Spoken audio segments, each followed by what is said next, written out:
El pabellón Wisteria. Capítulo 1.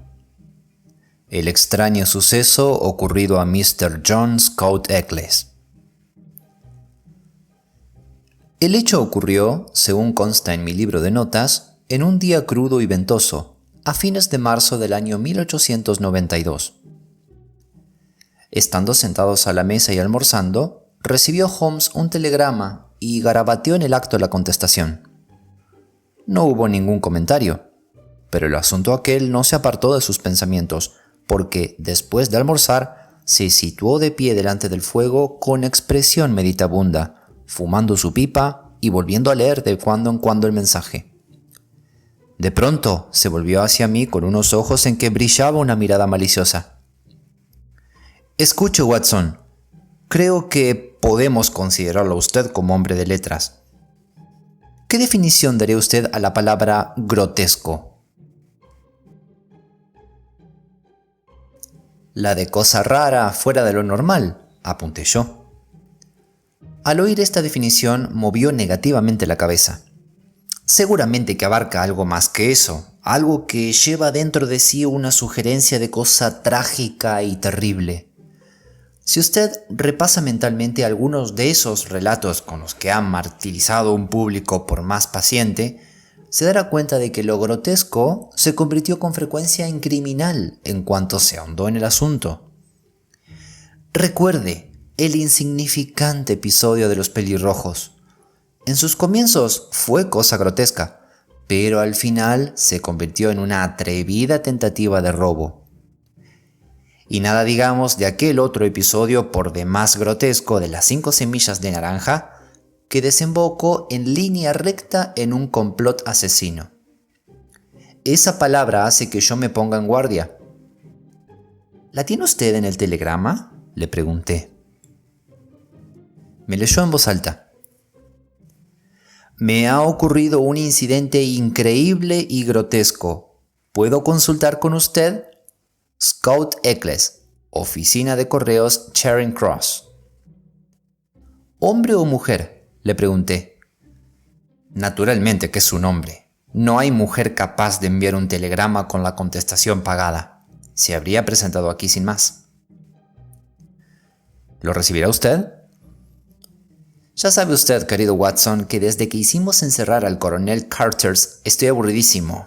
Mi cerebro es como un motor en marcha, que se destroza porque no está embragado en la máquina para lo que fue construido. La vida es una cosa vulgar. Los periódicos resultan estériles. Lo audaz y novelesco desaparecieron, por lo visto, del mundo criminal. En estas condiciones, ¿cómo es posible que me pregunte si estoy dispuesto a ocuparme de un problema nuevo, por fútil que resulte? Pero, si no me equivoco, aquí tenemos a nuestro cliente». Se oyeron unos pasos lentos en la escalera y un momento después se hizo pasar a la habitación a un hombre corpulento, alto, de patillas grises y aspecto solemne y respetable. En sus facciones graves y maneras pomposas estaba escrita la historia de su vida. Desde sus botines de paño hasta sus gafas de armazón de oro, era aquel hombre un miembro del Partido Conservador Eclesiástico, buen ciudadano, ortodoxo y rutinario en lo más alto grado. Pero algo asombroso había venido a perturbar su compostura natural, marcando sus huellas en los cabellos revueltos, en las mejillas encendidas e irritadas, en sus maneras inquietas y llenas de excitación. Se zambulló sin más en el asunto diciendo: «Mr. Holmes, me ha ocurrido algo de lo más extraordinario y desagradable. En toda mi vida no me he visto en situación semejante. Una situación por demás indecorosa, por demás ofensiva. No tengo más remedio que buscarle una explicación». De irritado que estaba, tragó saliva y bufó. «Tenga la amabilidad de sentarse, Mr. Scott Eccles», le dijo Holmes en tono tranquilizador. «Antes que nada, ¿puedo preguntarle cómo es que se ha dirigido a mí?» «Pues verá usted, señor, el asunto no parecía como para llevarlo a la policía, pero cuando usted se entere de los hechos, reconocerá que yo no podía dejar las cosas como estaban. Yo no abrigo la menor simpatía hacia los detectives particulares, considerados como una clase, pero como había oído hablar de usted, perfectamente. Y ahora, en segundo lugar, le pregunto, ¿por qué no vino inmediatamente? ¿Qué quiere decir usted con esas palabras? Holmes miró su reloj. Son las 2:15, dijo. Su telegrama fue puesto a eso de la 1. Pero basta mirar sus ropas y su cabeza para darse cuenta de que sus dificultades arrancaron el instante en que usted se despertó esta mañana. Nuestro cliente alisó sus cabellos revueltos y se palpó la barbilla sin afeitar. Tiene razón, Mr. Holmes. Ni por un momento pensé en arreglarme. Lo que yo quería era salir a cualquier precio de esa casa. Pero antes de venir a usted, he andado de un lado para otro haciendo averiguaciones.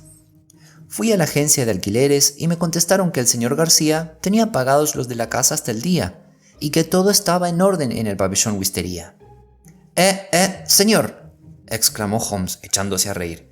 Se parece usted a mi amigo Watson, que acostumbra a contar sus historias mal y en orden invertido. Por favor, ponga orden en sus pensamientos y expóngase en su debida secuencia los sucesos que le han impulsado a salir de casa sin peinarse ni arreglarse, con botas de paño y los botones del chaleco abrochados en ojales equivocados, para buscar consejo y ayuda.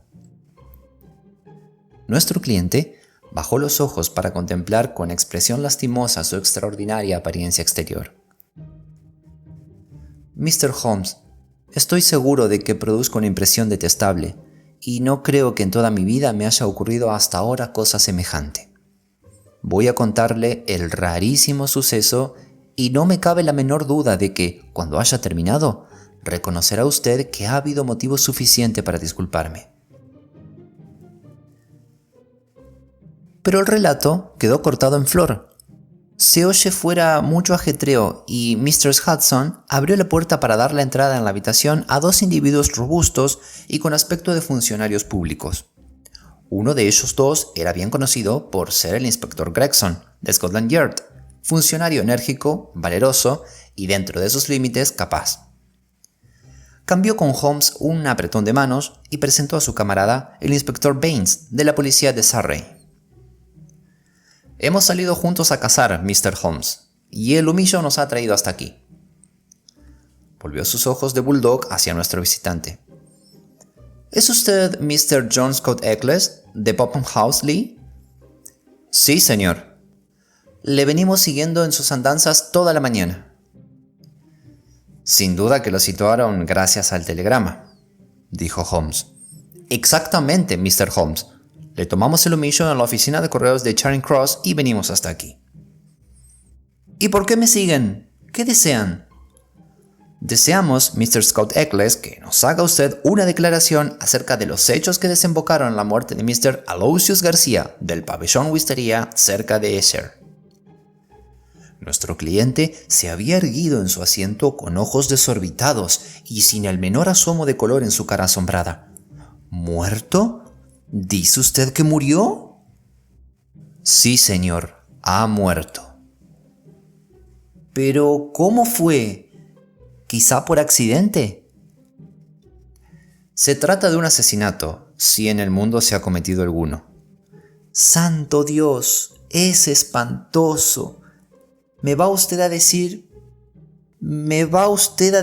que se sospecha de mí?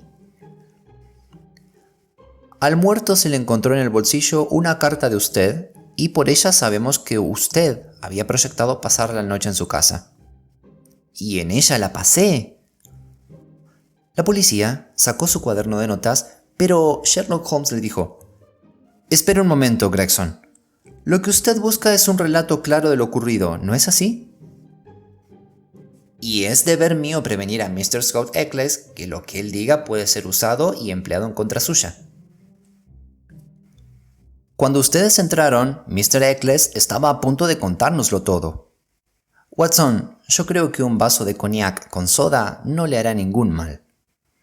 Y ahora, señor, yo le ruego a usted que, sin preocuparse de que su auditorio ha aumentado, prosiga con su narración, igual que si nadie le hubiera interrumpido. Nuestro visitante se había echado de golpe el coñac, volviéndole los colores a la cara. Después de dirigir una mirada recelosa al cuaderno del inspector, se lanzó resueltamente a su extraordinario relato. «Soy soltero», dijo, «y como mi temperamento es amigo de alternar, cultivo gran número de amistades. Cuéntese entre estas las familias de un cervecero retirado que se apellida Malvilla y que vive en Albemarle Mansion, Kensington. En su mesa conocí hace algunas semanas a un señor joven apellidado García.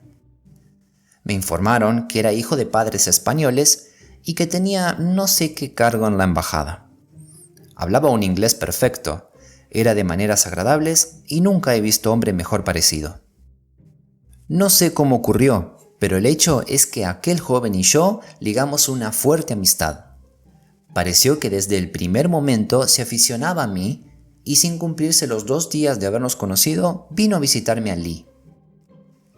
De una cosa pasamos a la otra y él acabó por invitarme a pasar algunos días en su casa Pavellón Wisteria, entre Esher y Oxshott. Para cumplir con el compromiso contraído, me dirigí ayer por la tarde a Esher. Me había descrito su casa antes de que yo fuese a ella. Residía con un criado fiel, un compatriota suyo que atendía todas sus necesidades. Este individuo hablaba inglés y se encargaba de todos los menesteres de la casa. Tenía además un estupendo cocinero. Según me dijo, era un mestizo con el que se había hecho en uno de sus viajes y que era capaz de preparar excelentes comidas. Recuerdo que él mismo comentó que para vivir en el corazón de Surrey formaba una extraña familia, opinión con la que yo me manifesté conforme, aunque estaba lejos de pensar todo lo extraña que era.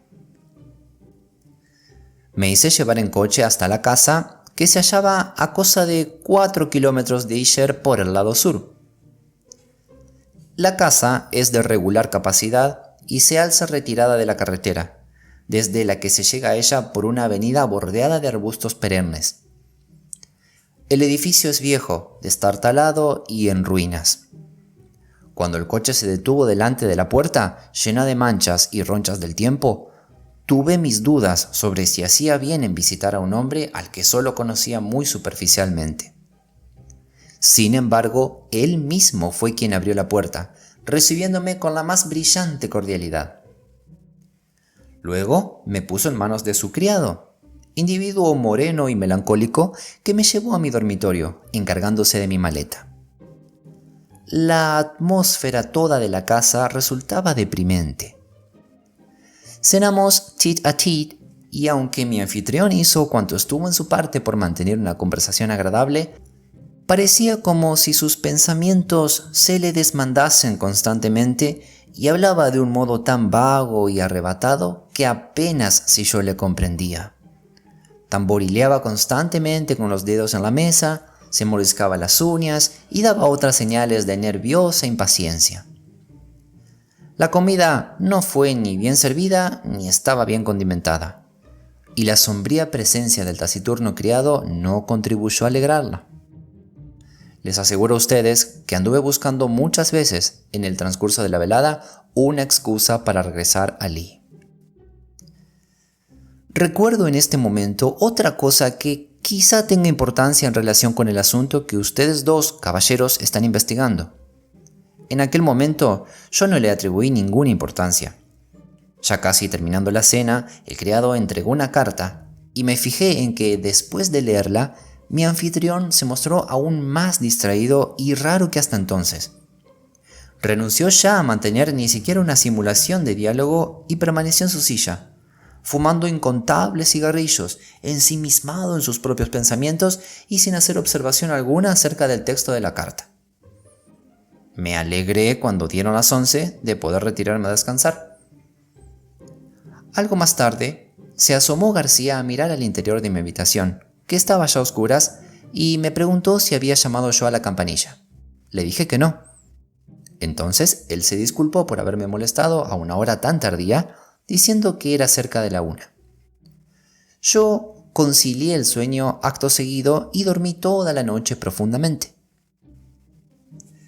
Y ahora llegó al... Y ahora llego a la parte asombrosa de mi historia. Cuando me desperté era pleno día. Miré mi reloj y eran cerca de las 9.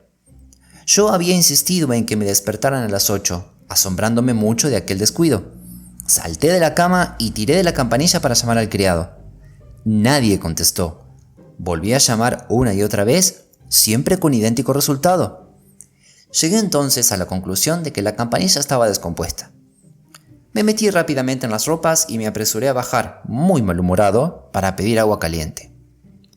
Imagínese mi sorpresa al no encontrar a nadie en la casa. Llamé a gritos desde el vestíbulo. Nadie respondió. La noche anterior había indicado el dueño de la casa cuál era su dormitorio. Llamé pues a la puerta. La habitación estaba vacía y la cama no había sido tocada. También él se había marchado con los demás. El dueño extranjero, el lacayo extranjero, el cocinero extranjero habían desaparecido durante la noche. Así terminó mi visita al pabellón Wisteria.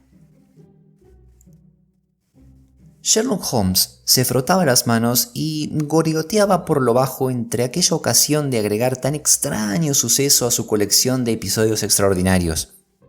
Y dijo el visitante: buscando en mis recuerdos, lo que a usted le ha ocurrido constituye un caso único. ¿Quiere decirme, señor, qué hizo usted entonces? Estaba furioso. La primera idea que se me ocurrió fue la que había sido víctima de una broma. Empaqué mis cosas, cerré con estrépito la puerta del vestíbulo al salir y marché en dirección a Esher, cargado con mi maleta. Fui a la oficina de Allen Brothers, los agentes de alquileres más importantes del pueblo, y me encontré con que eran ellos quienes habían dado la casa en arriendo. Se me ocurrió que todo aquel enredo no podía tener un único objeto que burlarse de mí, y que seguramente lo que sobre todo buscaba el señor García era largarse sin pagar la renta. Marzo va muy avanzado, de manera que pronto habrá que pagar el trimestre. Pero esta suposición resultó equivocada. Los agentes me dieron las gracias por mi advertencia, pero me informaron que la renta había sido pagada por adelantado. En vista de eso, vine a Londres y me encaminé a la embajada española. Aquel hombre era conocido allí. Acto seguido me trasladé a ver a Melvilla, en cuya casa me habían presentado a García, encontrándome con que él sabía aún menos que yo. Por último, al recibir su telegrama de contestación, me encaminé aquí, por tener entendido que usted aconseja lo que hay que hacer cuando se presenta un caso difícil. Y ahora, señor inspector, deduzco en las palabras que usted dijo al seguir adelante con el relato que lo que acabo de decir es la pura verdad, y que fuera de ello desconozco en absoluto todo lo que haya podido ocurrirle a este hombre. Mi único deseo es de ayudar a la justicia en todo cuanto me sea posible. Estoy seguro de ello, Mr. Scott Eccles. Estoy seguro de ello, dijo el inspector Gregson con gran amabilidad. No tengo más remedio que decir que todos los hechos, tal cual nos lo ha relatado, coinciden con los datos que han llegado a conocimiento nuestro. Veamos ahora, por ejemplo, lo relativo a esa carta que llegó mientras ustedes cenaban. ¿Se fijó usted qué hizo con ella? Sí que me fijé. García la arrugó y echó al fuego. ¿Qué me dice usted a eso, Baines? El detective campesino era un hombre voluminoso, mofletudo, coloradote, cuya cara se salvaba de lo grosero gracias al brillo extraordinario de sus ojos casi ocultos detrás de fofas gorduras de las cejas y de los cigarrillos. Extrajo con despaciosa sonrisa del bolsillo una hoja de papel doblada y descolorida. La rejilla de la chimenea es graduable y el papel fue lanzado por encima de los bordes de aquella. Lo recogí sin quemar en la parte de atrás. Holmes dio a entender con una sonrisa el aprecio que ello le merecía. Bien detalladamente ha debido usted de registrar la casa para encontrar una bola de papel. Así es, Mr. Holmes, es mi costumbre. ¿Quiere, Mr. Gregson, que la leamos? El detective londinense asintió con la cabeza. La carta está escrita en papel corriente color crema y no tiene filigranas. Es de tamaño cuartilla y le han dado 2 cortes con unas tijeritas. Le han hecho luego 3 dobleces y la han lacrado con lacre rojo, extendido apresuradamente y aplastado con algún objeto plano y ovalado. Está dirigido al señor García, Pabellón Wisteria, y dice así: nuestros colores son verde y blanco. Verde abierto, blanco cerrado. Escalera principal, primer pasillo, séptima a la derecha, bayeta verde. Buen viaje. D. Es letra de mujer, escrita con pluma de punta fina, pero el sobrescrito lo ha sido con otra pluma o por otra persona. Como ven ustedes, la letra es más gruesa y de rasgos más enérgicos. «Es una carta muy notable», dijo Holmes, mirándola de arriba abajo. «Le felicito, Mr. Baines, por el cuidado del detalle que ha demostrado en el análisis que ha hecho de ella. Podrían quizás añadirse algunos otros detalles insignificantes. El sello ovalado es, sin disputa, de un gemelo de puño. ¿Qué otra cosa tiene esa forma? Las tijeritas son las de uñas. A pesar de los pequeños que son los cortes, se observa claramente en ambos la misma ligera curva». El detective campesino gorgoriteó por lo bajo y dijo: «Creí que había oprimido totalmente el jugo, pero veo que aún quedaba un poco más. No tengo más remedio que decir que lo único que yo saco de la carta es que se traían algún asunto entre manos y que, como es corriente, en el fondo de todo anda una mujer». Durante esta conversación, el señor Scott Eccles se había movido nervioso en su asiento y dijo: «Me alegro de que hayan encontrado esa carta, que viene a corroborar lo que yo había...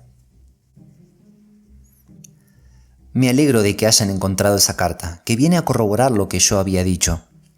Pero me permito hacerles notar que no sé todavía qué es lo que le ha ocurrido al señor García, ni lo que ha sido de sus criados». «Por lo que a García respecta, la contestación es fácil», dijo Gregson.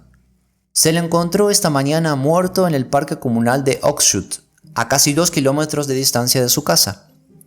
Tenía la cabeza reducida a papilla por efecto de fuertes golpes que le habían sido dados con un talego de arena o con un instrumento por ese estilo, que más bien que herir había aplastado. Estaba en un sitio solitario y no hay casa alguna a menos de 500 metros. Por lo que se deduce, le golpearon primero por la espalda, pero su agresor siguió golpeándole mucho tiempo después de muerto. Fue una agresión furibunda. No se han descubierto huellas de pisadas ni pista alguna que lleve hacia los criminales». «¿Le han robado?» No se advierte ninguna tentativa de robo». «Eso es muy doloroso y terrible», exclamó Mr. Scott Eccles con voz quejumbrosa. «Pero la situación en que a mí me pone es muy difícil.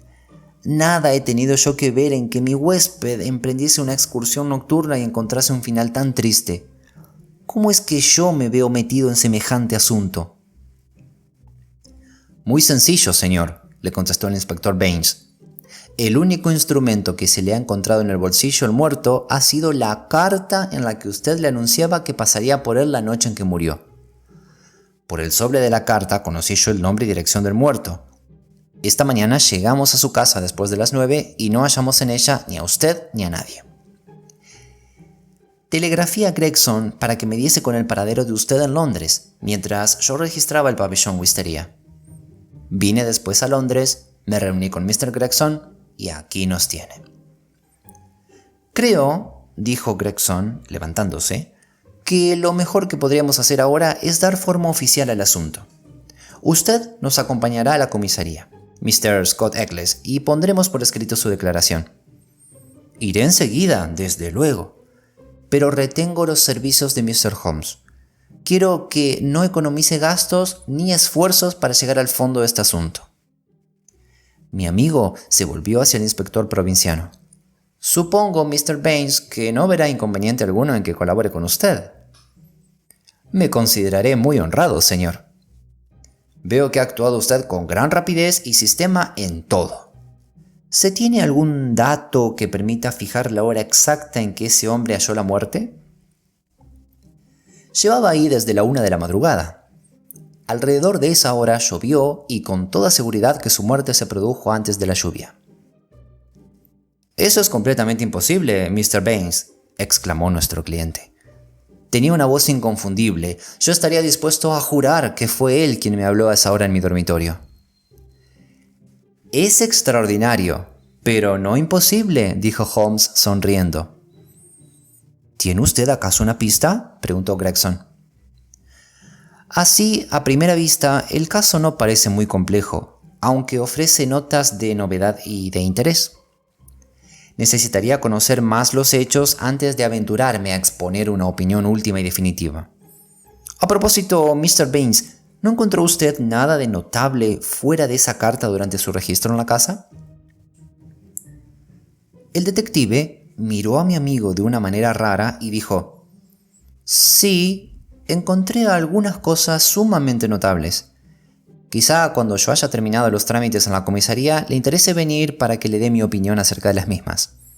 «Estoy por completo a sus órdenes», dijo Sherlock Holmes, llamando a la campanilla.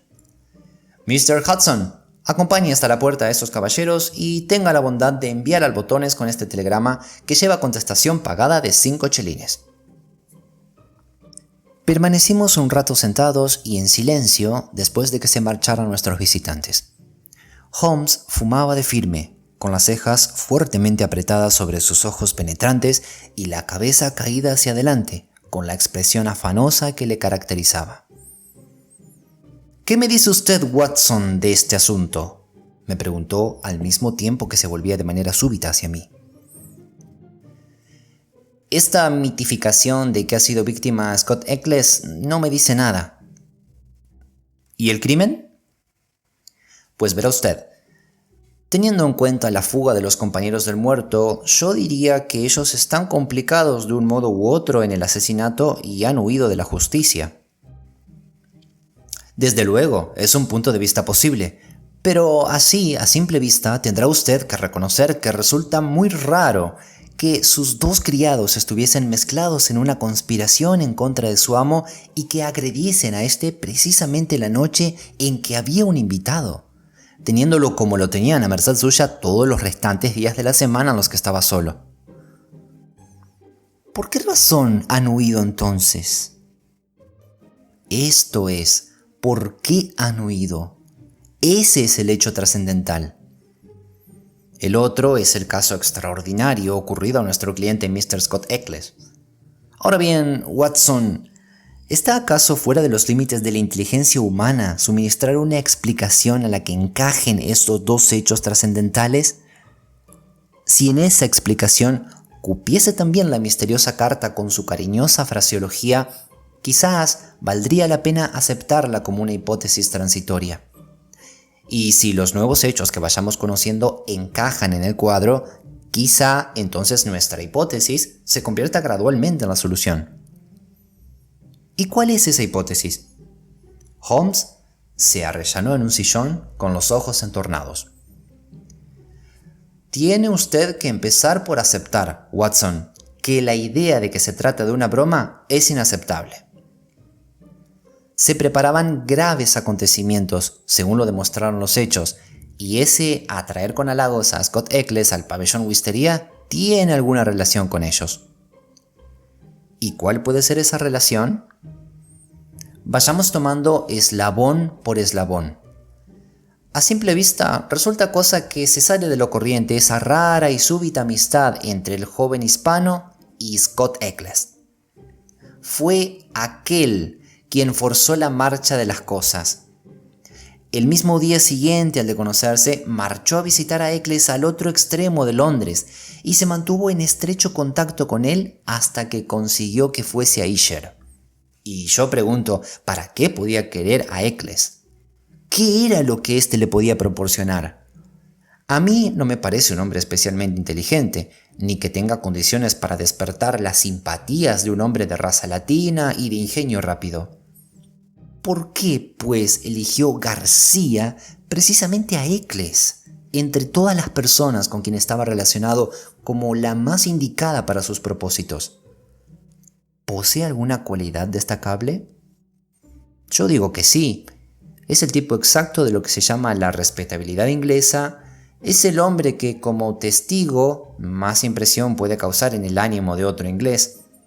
Usted mismo ha podido ver cómo ninguno de los dos inspectores ha soñado ni por un instante en poner en tela de juicio sus declaraciones, por extraordinarias que hayan sido. ¿Y qué es lo que él tenía que declarar como testigo? Tal como salieron las cosas, nada. Pero todo si hubiesen resultado de manera distinta. Así es como yo veo las cosas. Es decir, que él podría resultar quien demostrase una coartada.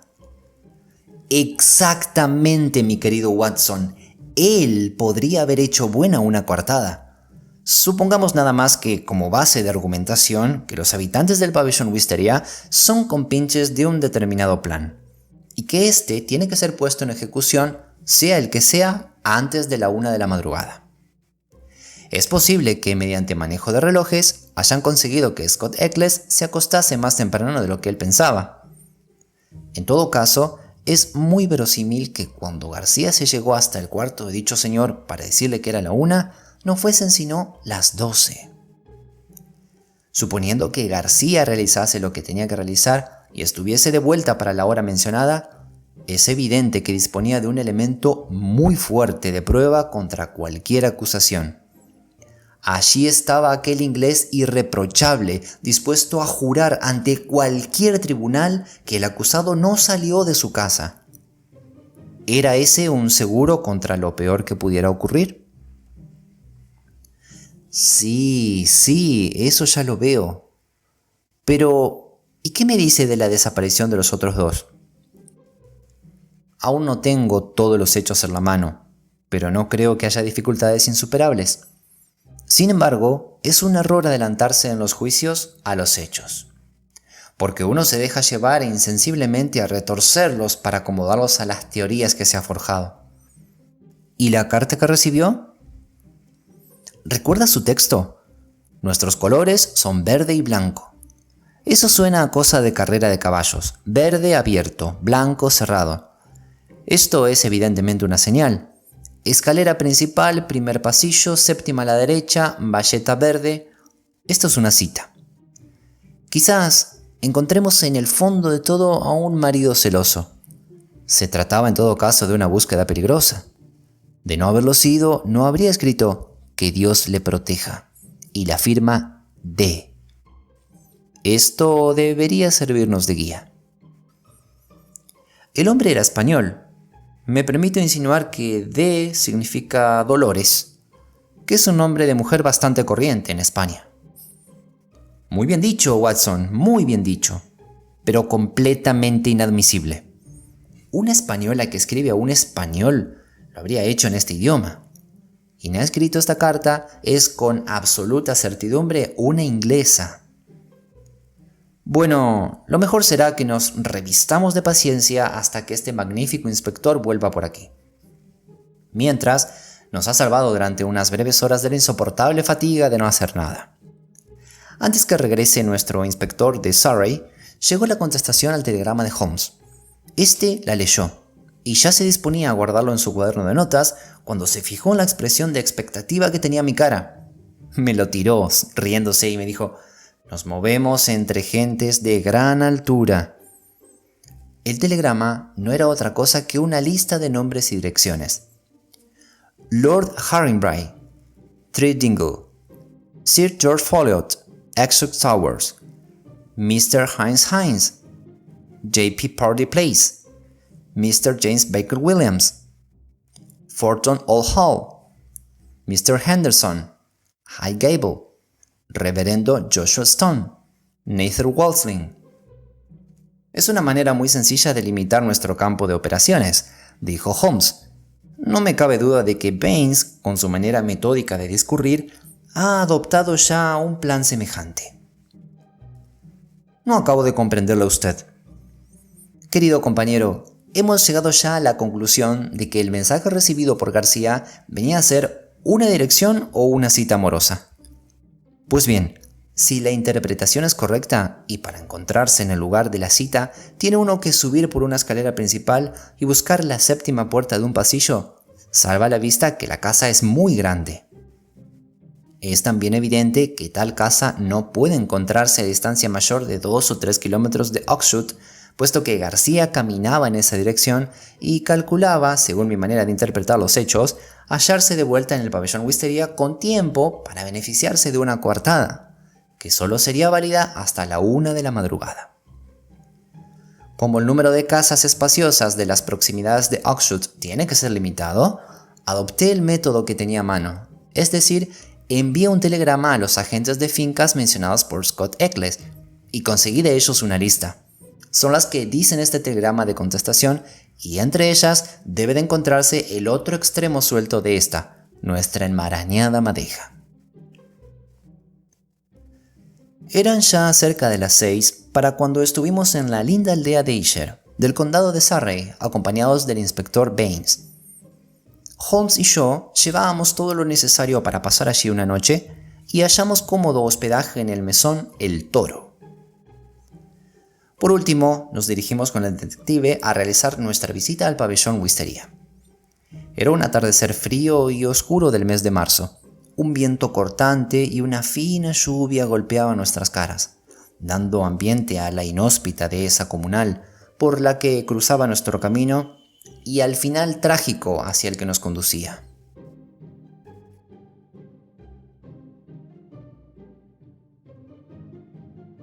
Capítulo 2. El tigre de San Pedro. Una caminata fría y melancólica de un par de millas nos llevó hasta una elevada puerta exterior de madera por la que desembocaba en una lóbrega avenida de castaños. La avenida, sombría y formando curva, nos condujo hasta una casa baja y oscura, que se proyectaba como una mancha de pez sobre el fondo del firmamento pizarroso. El brillo de una luz débil se filtraba por la ventana de la fachada, a la izquierda de la puerta. Baines dijo: «Hay un guardián al cuidado de la casa. Llamaré a la ventana». Cruzó la pradera y dio unos golpecitos en el cristal. A través del empañado cristal vi confusamente cómo un hombre que estaba sentado junto al fuego se ponía de pie en un salto y oí el grito agudo que lanzaba dentro de la habitación. Un instante después nos abrió la puerta el guardia de policía, demudado y jadeante. La luz de la vela se balanceaba en su trémula mano. Baines le preguntó con serenidad: «¿Qué le ocurre, Walters?». El hombre se enjugó con el pañuelo el sudor de la frente y dejó escapar un largo suspiro de alivio. «Me alegro que haya venido usted, señor. Ha sido una vigilia muy prolongada y creo que mis nervios no son ya lo que eran». «¿Sus nervios, Walters?». «Jamás habría pensado que tuviese usted un solo nervio en el cuerpo». «Ha sido, señor, culpa de esta casa solitaria y silenciosa y de esas cosas raras que hemos encontrado en la cocina. Y cuando usted golpeó en la ventana pensé que volvía de nuevo». «¿Qué es lo que volvía de nuevo?». «Lo que fuese, que igual podía ser el demonio. Estaba en la ventana». «¿Qué es lo que estaba en la ventana? ¿Y cuándo ha sido eso?». «Hará cosa de 2 horas, cuando empezaba a oscurecer. Yo estaba sentado en la silla leyendo. No sé qué impulso me dio de levantar la vista, pero el caso es que había una cara mirándome por el cristal más abajo. ¡Válgame Dios! ¿Y qué cara? La veré en mis sueños». «Vaya, vaya, Walters. ¿No es ese el mejor lenguaje para un agente de policía?». «Lo sé, señor, lo sé, pero me estremeció. ¿A qué negarlo? No era negra ni blanca, ni de ninguno de los colores que yo conozco, sino de una tonalidad rara de arcilla, con salpicaduras de leche. Y luego su tamaño. Era el doble que la de usted, señor. Y su aspecto, señor, aquellos enormes ojazos saltones y los dientes blancos como los de una fiera. Le aseguro, señor, que no me fue posible mover un dedo ni recobrar el aliento hasta que se apartó y desapareció. Salí de la casa, me lancé por el arbustal, pero gracias a Dios no había nadie allí». «Si yo no supiera, Walters, que es usted un hombre valiente, pondría una tacha negra junto a su nombre por esto que dice. Ni aunque se trate del diablo en persona, debe un agente de policía que está de servicio dar nunca gracias a Dios por no haber podido echarle el guante a la persona a quien persigue.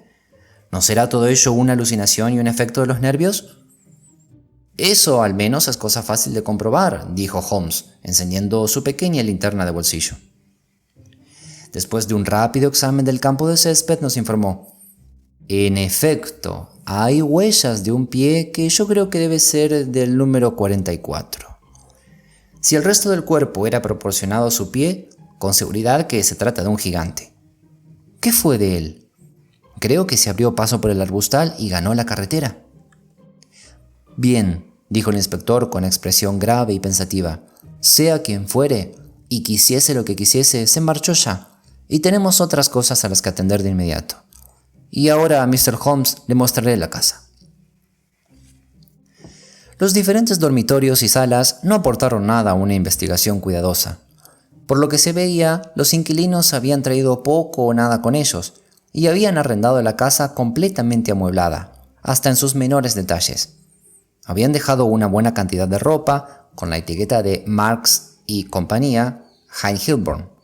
Se habían hecho ya investigaciones por telégrafo y por ellas se supo que Marks no poseía dato alguno con respecto a su cliente, fuera de que era un buen pagador. Entre los objetos de propiedad personal había algunas chucherías, pipas, novelas, 2 de ellas en español, un anticuado revólver de percusión por aguja y una guitarra. De todo esto no se saca nada, dijo Baines, caminando de habitación en habitación con la vela en la mano. Pero ahora, Mr. Holmes, le invito a fijar su atención a la cocina. Era una habitación lóbrega, de elevado cielo raso, situada en la parte posterior de la casa, con una yacija de paja en un rincón que servía aparentemente de cama al cocinero. La mesa estaba cubierta de platos y de fuentes con los restos de la cena de la noche anterior. Fíjese en esto, dijo Baines. ¿Qué saca usted en consecuencia? Sostuvo la vela, alumbrando un objeto rarísimo que se apoyaba en la parte posterior del trinchante. Se hallaba tan arrugado, encogido y marchito que resultaba imposible decir qué pudo haber sido aquello. Por un lado era negro y correoso, teniendo cierto parecido con una figura humana. Al examinarla, creyó en un principio que se trataba de algún bebé negro, momificado, y luego lo tomé por un mono muy antiguo y retorcido. Finalmente quedé en duda de si aquello era un animal o un ser humano. Tenía ceñida la cintura por una franja doble de conchas blancas. «Cosa interesante, interesantísima», exclamó Holmes, contemplando aquellos restos siniestros. «¿Hay algo más?» Baines no se fue sin decir palabra hasta el fregadero y adelantó la vela para iluminarlo con su luz. Todo él estaba cubierto con los miembros y cuerpo de un ave corpulenta y blanca, despedazada de una manera salvaje y sin desplumar. Holmes señaló con el dedo las barbillas de la cabeza cortada del tronco y dijo: «Es un gallo blanco, por demás interesante. Estamos ante un caso curiosísimo». Pero Mr. Baines había reservado para el final la más siniestra de sus exhibiciones. Sacó del debajo del fregadero un cubo de zinc que contenía cierta cantidad de sangre y acto seguido retiró de la mesa una fuente en la que había un montón de trocitos de huesos chamuscados. «Aquí se ha matado a un ser y lo incineraron. Todos aquellos huesos los entresacamos del hogar. Hicimos venir esta mañana a un médico y este afirmó que se trataba de huesos humanos». Holmes se sonrió y se frotó las manos. «Inspector, no tengo más remedio que felicitarle por la manera como ha llevado este caso tan característico y tan instructivo. Si no lo toma usted a mal, le diré que pienso que tiene usted dotes superiores a las oportunidades que para ejercitarlo se le presentan». Los ojillos del inspector Baines relampagueaban de satisfacción. «Tiene usted razón, Mr. Holmes. Aquí, en provincias, nos entascamos». «Tiene usted razón, Mr. Holmes. Aquí, en provincias, nos estancamos. Un caso como este de ahora supone para un hombre una oportunidad y yo confío en aprovecharla. ¿Qué saca usted en consecuencia a propósito de estos huesos?» «Yo diría que son de un cordero o de un cabritillo». «¿Y el gallo blanco?» «Es un detalle curioso, Mr. Baines, muy curioso. Casi estoy por decirle único. En efecto, señor, en esta casa ha debido de vivir gente muy extraña y de costumbres muy extrañas también. Una de esas personas a que me refiero ha muerto. ¿Serían acaso sus compañeros los que le siguieron y lo mataron? Si es obra suya, estoy seguro de que les echaremos el guante, porque están vigilados todos los puertos de embarque. Pero yo tengo un criterio distinto acerca de eso. Sí, mi criterio es muy distinto. Según eso, usted tiene ya su teoría al respecto, ¿no es así? Y quiero llevarla yo mismo adelante, Mr. Holmes. Debo hacerlo en honor a mis propias facultades. Usted tiene ya hecho su prestigio, pero yo tengo todavía que hacer el mío. Me alegraría mucho poder afirmar al final del asunto que yo he solucionado el caso sin la ayuda de usted. Holmes se echó a reír de muy buen agrado y dijo: muy bien, inspector. Usted siga su camino y yo seguiré el mío. Lo que yo consiga está siempre de muy buena gana a su servicio, si usted no encuentra inconveniente en dirigirse a mí. Creo que he visto ya en esta casa todo lo que quería ver y que el tiempo de que dispongo podría emplearse con mayor provecho en cualquier otro lugar. Au revoir y buena suerte.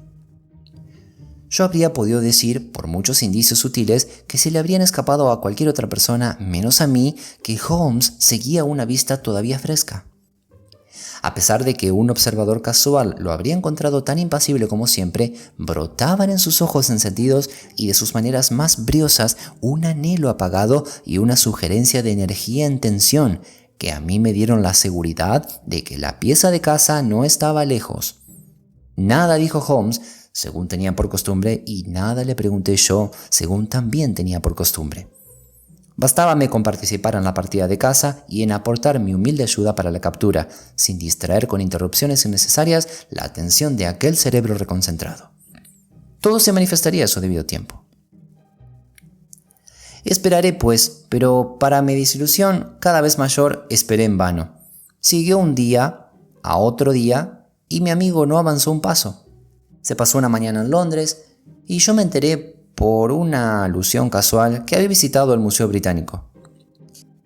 Fuera de esta única excursión, se pasó los días en largas caminatas, frecuentemente solitarias, o en charlar con cierto número de gentes de la aldea cuya amistad se había dedicado a cultivar. Watson, tengo la seguridad de que una semana en el campo le vendrá magníficamente, me dijo un día. Resulta por demás agradable ver cómo surgen en los setos los primeros tallos verdes y las primeras candelillas de los avellanos. Con una escarda, una caja de hojalata y un libro elemental sobre botánica pueden invertirse días muy instructivos. Él mismo vagaba de un lado para otro cargado con ese equipo, pero el surtido de plantas que traía cada noche era muy escaso. De cuando en cuando tropezábamos en nuestras andanzas con el inspector Baines. La cara gordinflona y coloradota de este se retorcía de sonrisas y sus ojillos rebrillaban al saludar a mi compañero. Poco era lo que hablaba acerca del caso, pero de ese poco sacamos en consecuencia que tampoco él se hallaba insatisfecho del curso que llevaban los acontecimientos. Sin embargo, no tengo más remedio que confesar que me quedé algo sorprendido cuando unos 5 días después del crimen abrí mi periódico de la mañana y me encontré con estos grandes titulares. El misterio de Oxshott, hacia la solución. Detención del presunto asesino.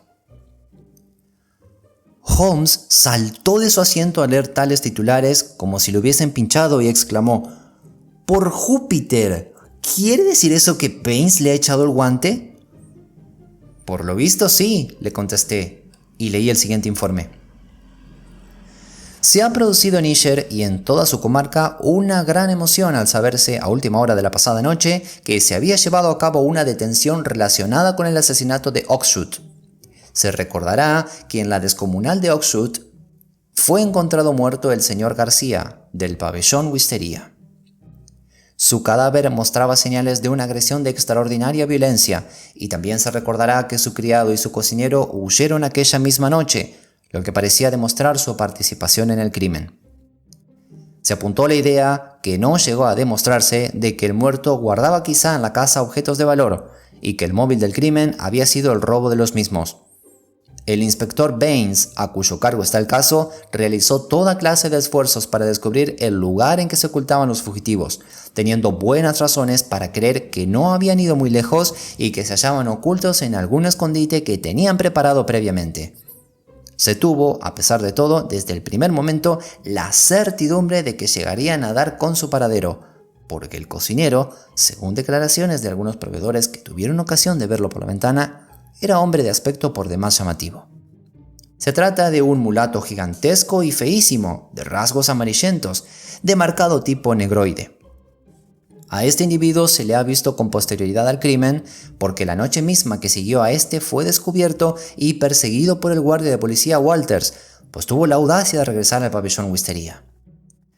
El inspector Baines, pensando que en una visita de esa clase no se hacía sin ninguna finalidad determinada, que era probable, por consiguiente que se repetiría, dejó sin guardia la casa, pero colocó personal oculto en el bosque de arbustos. El individuo en cuestión cayó en la trampa y fue capturado la noche pasada después de grandes forcejeos, en el transcurso de los cuales dio una feroz mordedura al agente de policía Downing. Tenemos entendido que cuando el preso sea llevado ante los jueces, la policía solicitará que se mantenga su detención, esperándose que su captura haya de traer como consecuencia grandes novedades. «No tenemos más remedio que ir a visitar inmediatamente a Baines», exclamó Holmes, echando mano a su sombrero. «Lo alcanzaremos con el tiempo preciso antes que salga de casa». Cruzamos a toda prisa la calle de la aldea y, tal cual esperábamos, encontramos al inspector cuando salía de sus habitaciones. «¿Ha leído usted el periódico, Mr. Holmes?», preguntó, alargándonos un ejemplar del mismo. «Sí, lo he leído, Mr. Baines. Le ruego que no tome a mal que le ponga a usted amistosamente en guardia».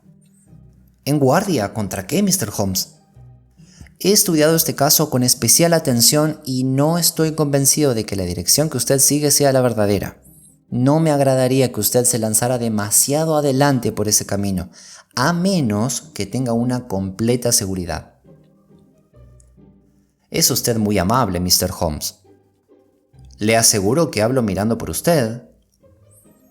Creí advertir en uno de los ojillos de Mr. Baines un temblor que se parecía a un guiño.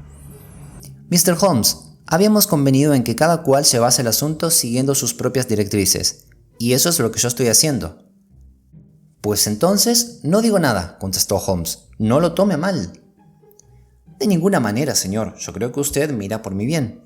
Pero todos nosotros tenemos nuestros modos de trabajar propios, Mr. Holmes. Usted tiene los suyos, y quizás yo tenga también los míos». «Ni una palabra más. De todos modos, voy a darle a usted con mucho gusto los datos que poseo. El individuo en cuestión es un completo salvaje, tan fuerte como un caballo percherón y tan agresivo como un demonio. Casi le arrancó el pulgar a Downing con un mordisco, antes de que pudiera ser dominado. Apenas se habla algunas palabras en inglés y solo hemos conseguido que nos conteste con gruñidos». «¿Y usted cree tener pruebas de que él asesinó a su amo?». «Yo no he dicho eso, Mr. Holmes. Yo no he dicho eso. Todos tenemos nuestros pequeños trucos. Pruebe usted con los suyos y yo probaré con los míos. Ese es nuestro convenio». Mientras Holmes y yo nos alejábamos, este se encogió de hombros y dijo: «No puedo conseguir que ese hombre se me confiese. Me da la impresión de que cabalga de una manera que va a sufrir una caída. Pero bueno, y como él dice, cada uno de nosotros debe proceder a su manera y ya veremos lo que resulta. Sin embargo, observo algo en el inspector Baines que no acabo de comprender por completo». Una vez que estuvimos de vuelta a nuestra habitación de El Toro, me dijo Sherlock Holmes: «Watson, haga el favor de asentarse en esa silla, porque voy a ponerle al tanto de la situación, pues bien pudiera ser que esta noche tuviese yo necesidad de su ayuda. Voy a explicarle la evolución que ha experimentado este caso hasta donde yo he sido capaz de seguirlo. En sus rasgos fundamentales ha sido sencillo, pero a pesar de ello ha ofrecido extraordinarias dificultades para poder realizar una detención. En ese aspecto hay todavía huecos que necesitaré llenar.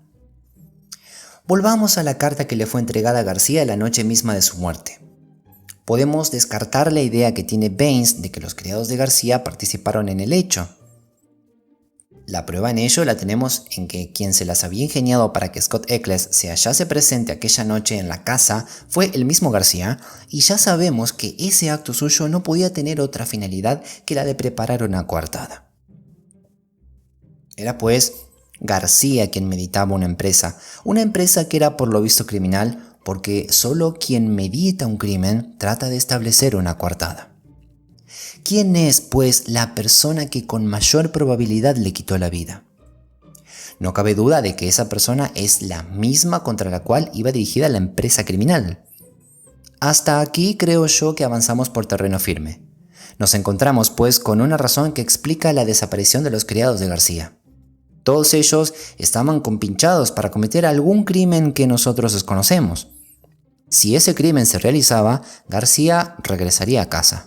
Quedaría cubierto contra toda sospecha por la declaración del caballero inglés y no habría pasado nada. Pero lo que premeditaban debía ser empresa peligrosa, y si García no regresaba a casa a una hora determinada, era probable que hubiese perdido la vida él mismo.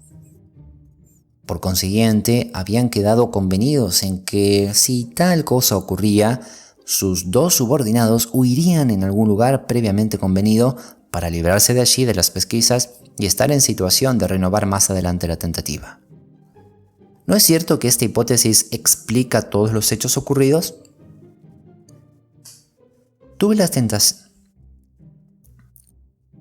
sensación de que la inexplicable maraña se desenredaba ante mis ojos. Y como siempre me ocurría, me pregunté cómo no había visto yo antes una cosa evidente. Pero, ¿por qué razón había de regresar uno solo de los servidores? Podemos suponer que en la confusión de la fuga se habían olvidado algo de mucho valor, de algo que no se resignaba a desprenderse. Eso explicaría su insistencia en regresar, ¿no es cierto? Bien, ¿y cuál es el próximo paso? El paso que viene a continuación es la carta recibida por García durante la cena. Ella descubre la existencia de otro compinche en extremo contrario. Pero, ¿dónde se encuentra el extremo contrario? Ya le tengo dicho que ese extremo solo podía encontrarse en alguna casa muy espaciosa, y que el número de casas de esa categoría que hay en el contorno es muy escaso. Los primeros días que pasé en esta aldea los consagré a una serie de caminatas, y durante estas, en los intervalos de mis pesquisas botánicas, llevé a cabo un reconocimiento de todas las casas grandes y un examen de la historia familiar de sus ocupantes. Solo una de las casas reclamó mi atención. Esa casa fue la conocida granja de estilo jacobino de High Gable, situada a 2 kilómetros de distancia del extremo más lejano de Oxshott, y a menos de 1 kilómetro del escenario de la tragedia. Las demás casonas pertenecen a gentes prosaicas y respetables, que viven muy lejos de todo lo novelesco. En cambio, Mr. Henderson, de Hyde Gable, resultó desde todo punto de vista hombre raro, al que bien podían ocurrirle aventuras raras. Concentraré pues mi atención a él y en su casa. Ahí tiene usted, Watson, una colección de gentes raras, y la más curiosa entre todas ellas es el mismo Henderson. Me las compuse para visitarle con un pretexto razonable, pero me pareció leer en sus ojos negros, profundos y meditadores que él sabía perfectamente cuál era mi verdadera finalidad. Es hombre de 50 años y aires de emperador, es decir, un hombre impetuoso, dominador, que oculta un temperamento al rojo vivo detrás de su cara apergaminada. O es extranjero o ha vivido mucho tiempo en los trópicos, porque tiene un color amarillento y está reseco, aunque es tan correoso como una trenza de látigo. Su amigo y secretario, Mr. Lucas, es indudablemente extranjero, de color chocolate, marrollero, dulzarrón y gatuno, con una melosidad venenosa en el hablar. De modo pues, Watson, que nos encontramos ya ante dos grupos de extranjeros, el uno en el pabellón Wisteria y el otro en High Gable, con lo que empiezan a taparse los huecos de lo que antes le hablaba. Esta pareja de amigos íntimos y confidenciales constituyen el centro de toda la casa. Pero hay otra persona que quizás sea más importante para las finalidades inmediatas que perseguimos nosotros. Henderson tiene 2 hijas, una de 12 y otra de 13 años. Tienen de institutriz a cierta Miss Burnett, inglesa, de unos 40 años.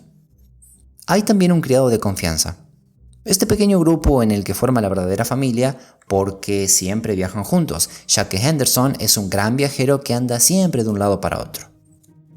No hace más que unas semanas que regresaron a Highgable después de un año de ausencia. Agregaré que es un hombre inmensamente rico que puede satisfacer todos sus caprichos sin sacrificio alguno.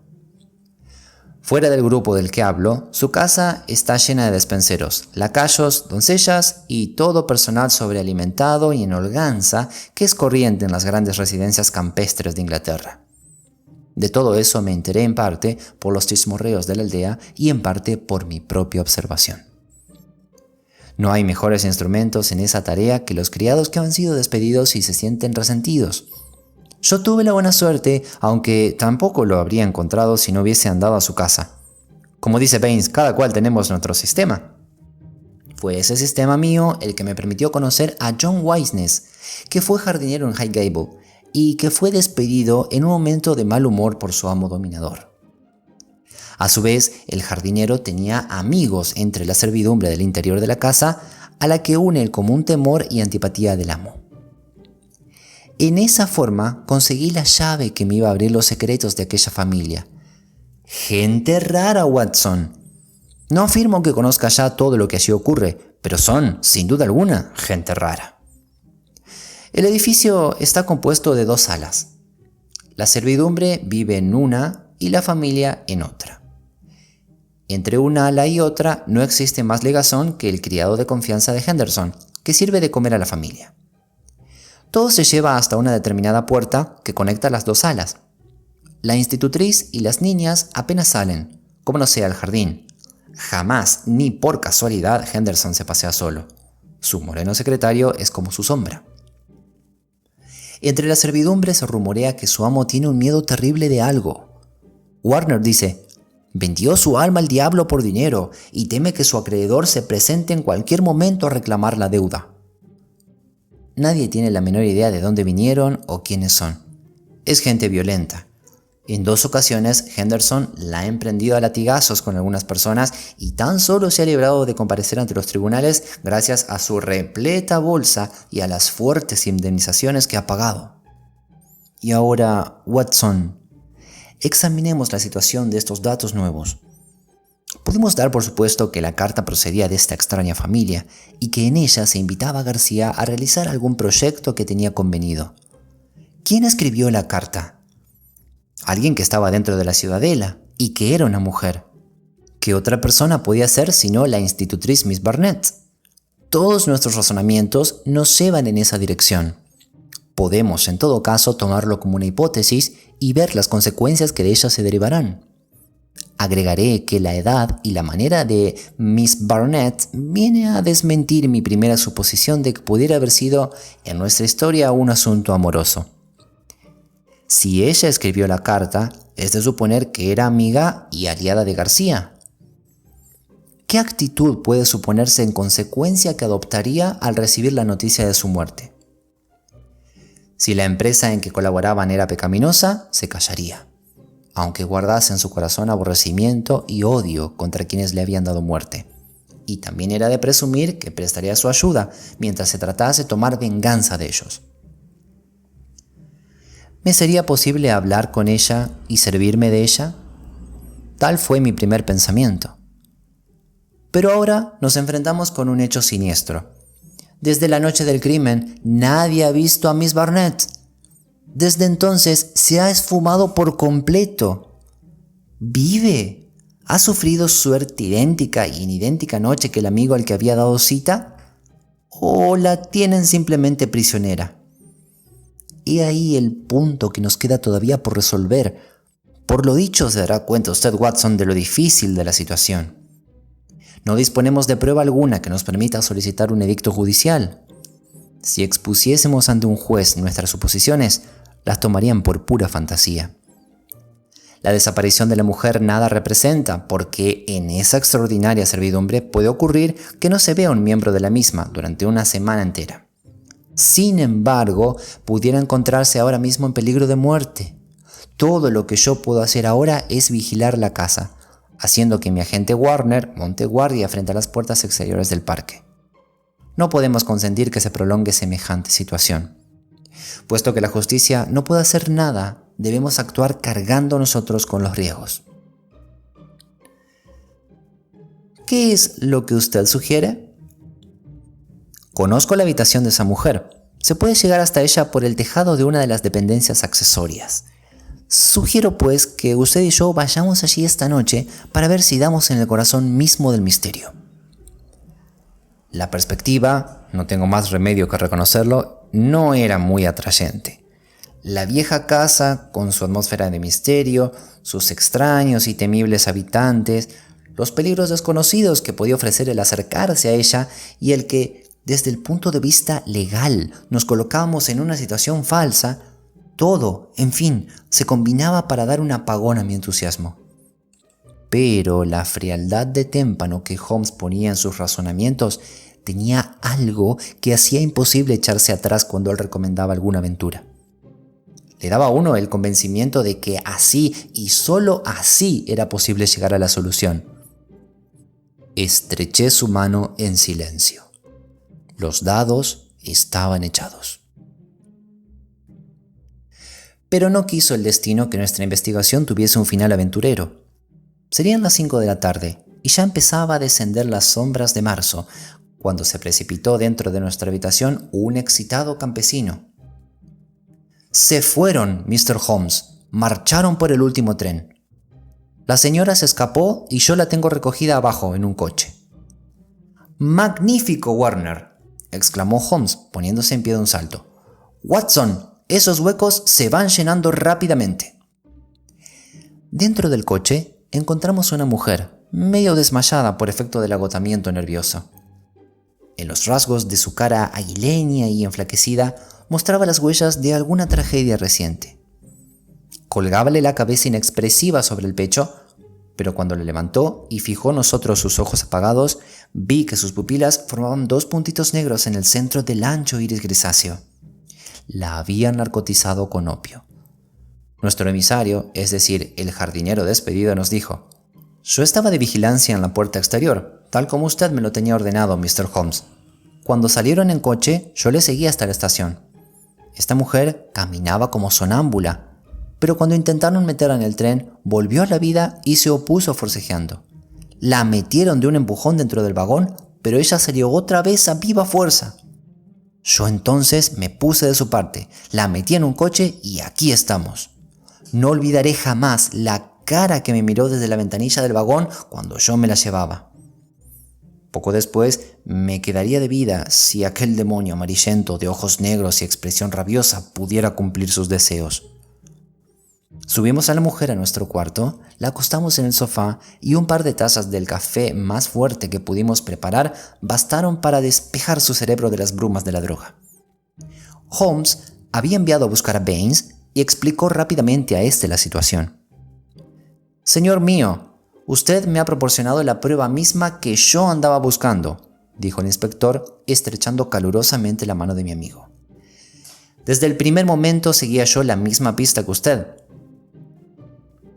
«¿Cómo? ¿Que también usted andaba detrás de Henderson?»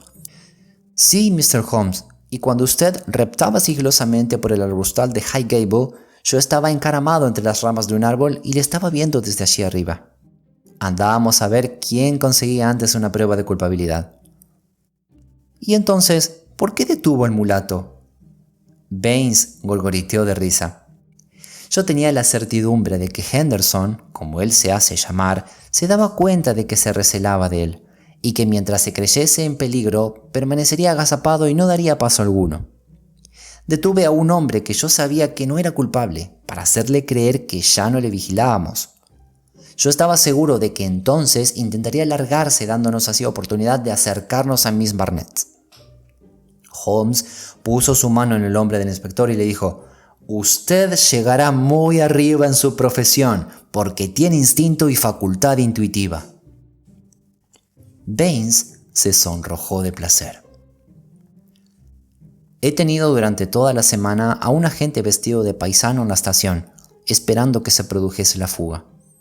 Vayan a donde vayan los del grupo de High Gable, ese hombre la puso a salvo. Todo termina bien. Sin las declaraciones de esta mujer no podemos proceder a realizar detenciones, eso es evidente.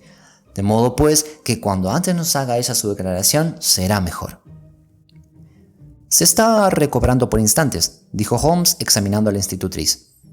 Pero dígame, Baines, ¿quién es el tal Henderson? Henderson, contestó el inspector, es don Murillo, al que llamaban en otro tiempo el Tigre de San Pedro. El Tigre de San Pedro. Como un relámpago surgió en mi cerebro la historia completa de aquel hombre. Se había hecho célebre como el tirano más depravado y sanguinario de cuantos han gobernado cualquier país con pretensiones de civilizado. Hombre fornido, temerario y enérgico.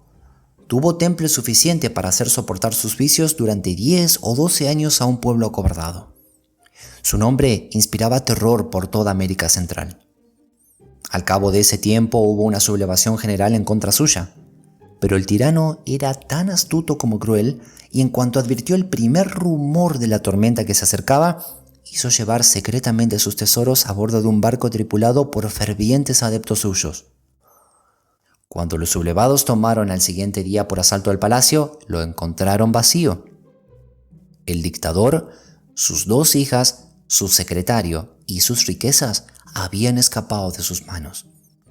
Desde aquel día desapareció del mundo, y repetidas veces se ocupó la prensa europea del anónimo bajo el cual escondía su identidad. Sí, señor, don Murillo, el Tigre de San Pedro, recalcó Baines. Si usted lo consulta, se encontrará con que los colores de la bandera de San Pedro son el verde y el blanco, es decir, los mismos de los que habla la carta. Ese hombre se hace llamar Henderson, pero yo pude remontarme en sus andanzas hasta París, Roma, Madrid, Barcelona, en cuyo puerto entró su barco el año 86. Desde entonces lo buscan para tomar venganza en él, pero hasta ahora no habían conseguido dar con su paradero. Miss Barnett, que se había erguido en su asiento y seguía con gran atención nuestro diálogo, dijo: «Descubrieron su paradero hace un año. Ya una vez han atentado contra su vida, pero algún espíritu maligno le protegió. Nuevamente ahora ha caído el noble y caballeroso García, mientras ese monstruo huye sano y salvo. Pero otro hombre sucederá al caído, y otro, hasta que algún día se haga justicia. Eso es tan cierto como que mañana va a salir el sol».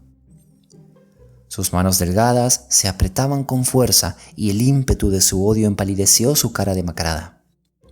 «¿Y cómo fue el intervenir de usted en este asunto, Miss Barnett?», preguntó Holmes. «¿Cómo es posible que una señora inglesa participe en un asunto de asesinato?». «Me alié a ellos porque no había otro modo en el mundo de que se hiciese justicia». «¿Qué le importa a la justicia de Inglaterra que hayan corrido ríos de sangre años atrás en San Pedro, o que este individuo robase un barco cargado de riquezas?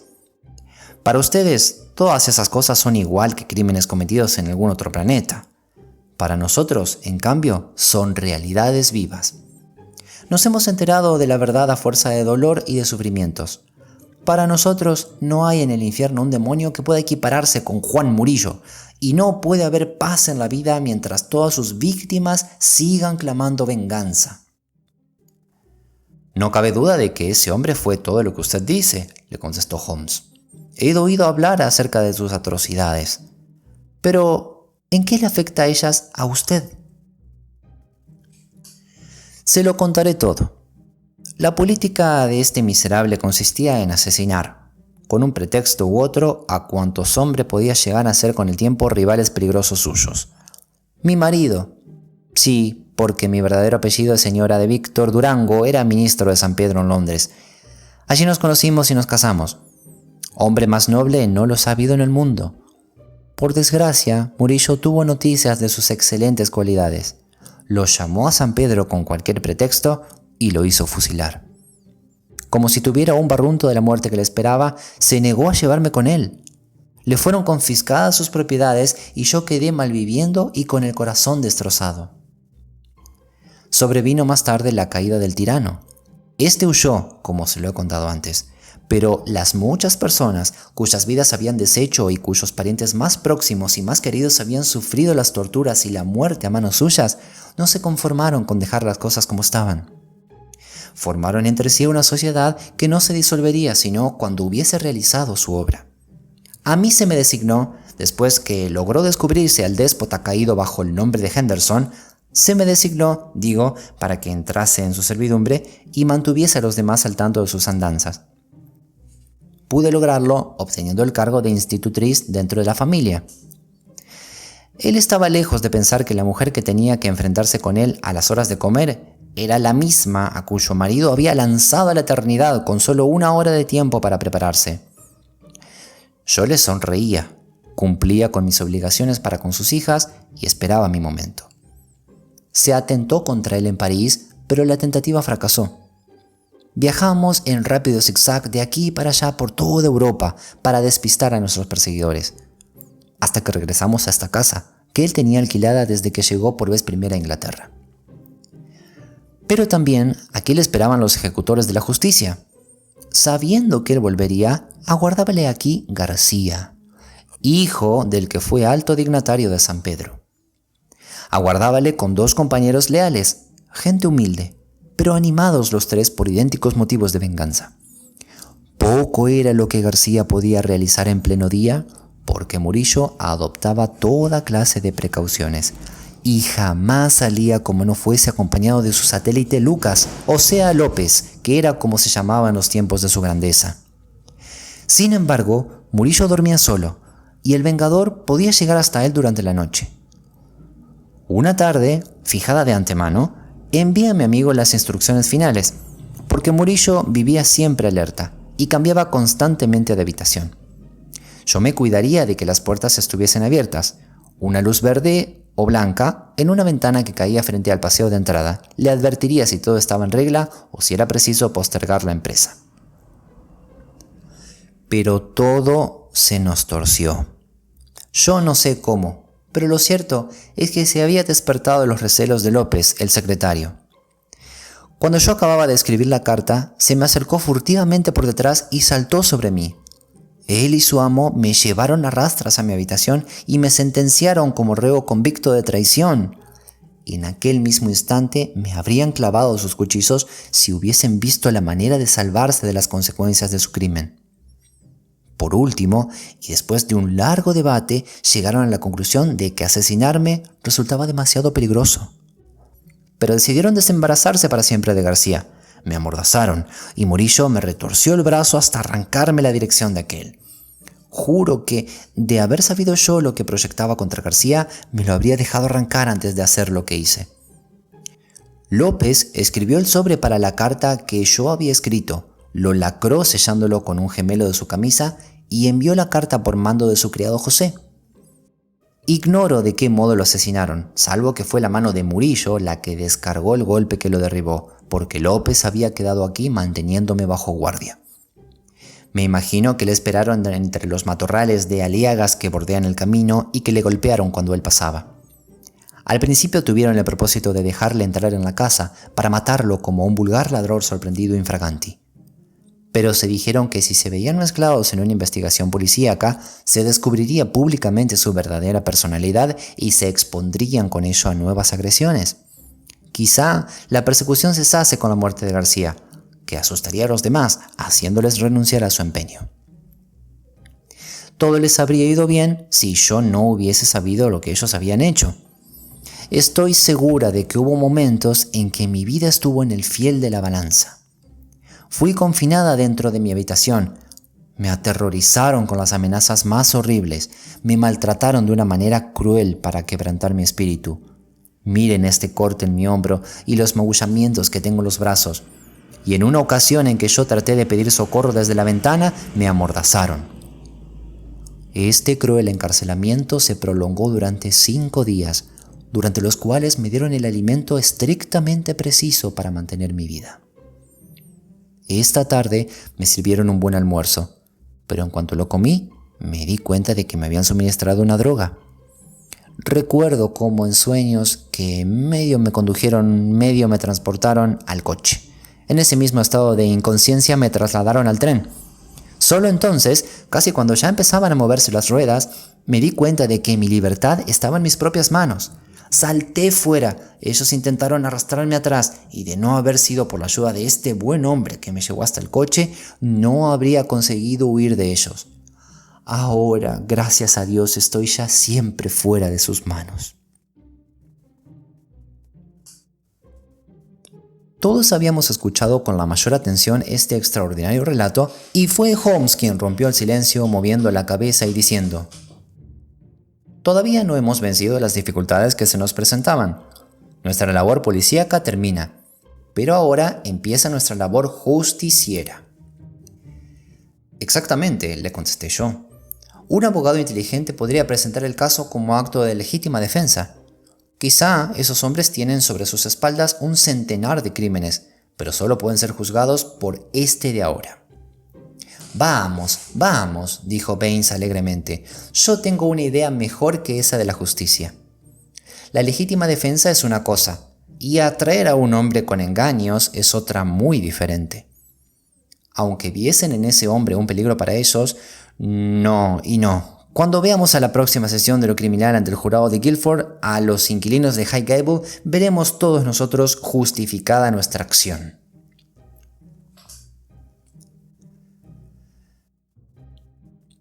Sin embargo, es cosa del dominio de la historia el que tuvo que pasar todavía algún tiempo antes de que el Tigre de San Pedro recibiese su merecido.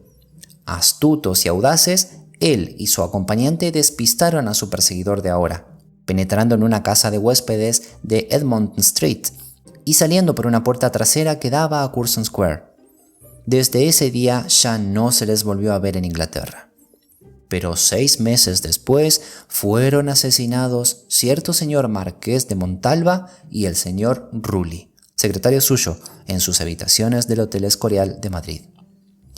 El crimen se atribuyó a los nihilistas y no se logró detener a los asesinos. El inspector Baines vino de visita a Baker Street con una descripción impresa de la morena cara del secretario y de las facciones dominadoras, sus ojos magnéticos y las cejas tupidas de su señor. No pudimos dudar de que se había hecho justicia, a pesar de que ésta se hubiese retrasado. «Ha sido un caso caótico, mi querido Watson», dijo Holmes mientras fumaba la pipa de la velada. «No le será posible a usted presentarlo de forma apretada por la que siente tanto cariño. Abarca 2 continentes, se relaciona con 2 grupos distintos de personas misteriosas y se complica aún más con la presencia altamente respetable de nuestro amigo Scott Eccles, cuya inclusión me demuestra que el difunto García era hombre de cerebro calculador y que tenía bien desarrollado el instinto de su propia conservación.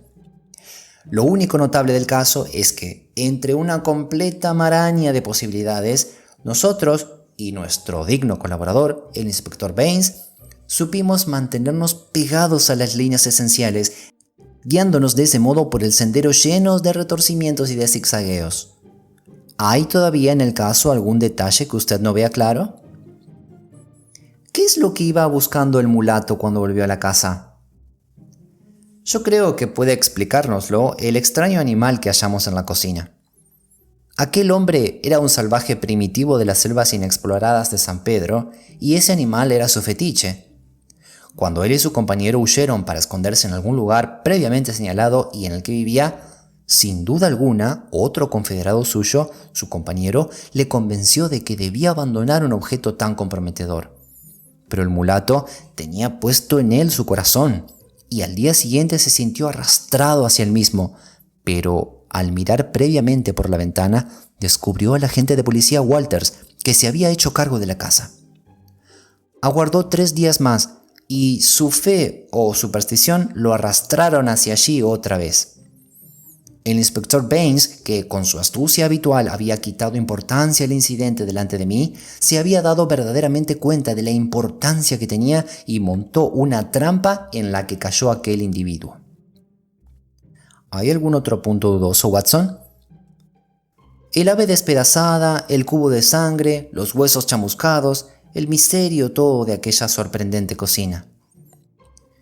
Holmes se sonrió, al mismo tiempo que consultaba una nota en su cuaderno. Me pasé una mañana en el Museo Británico leyendo este y algunos otros puntos. He aquí una acotación del libro de Eckermann, El budismo y las religiones de Groides.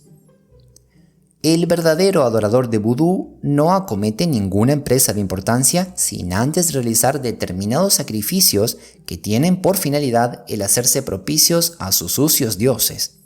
En casos extremos, esos ritos toman la forma de sacrificios humanos seguidos de actos canibalescos. Por lo más corriente es que las víctimas sean un gallo blanco, que es despedazado vivo, o un chivo negro, al que se corta el cuello y cuyo cuerpo se quema luego. Ya ve pues usted que nuestro bárbaro amigo era un hombre muy ortodoxo en el cumplimiento de sus ritos. «Es una cosa grotesca, Watson», agregó Holmes, mientras sujetaba despacio con una goma su libro de notas. «Pero como ya he tenido ocasión de hacerle observar, de lo grotesco a lo horrible no hay sino un paso».